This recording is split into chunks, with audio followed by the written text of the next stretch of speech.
3 vezes x elevado a 2. Quem é x? 10. 10 elevado a 2.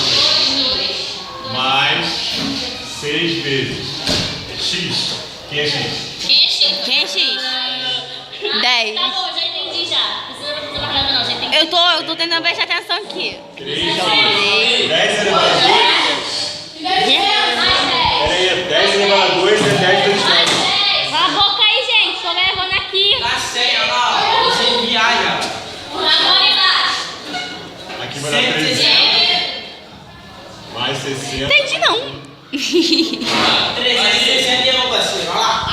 Entendi, Rogério. Agora eu entendi o professor. Vou você precisa apanhar onde adora. Já nasci sabendo isso. Sai fora. Quinta-feira, continua. Tem, pá.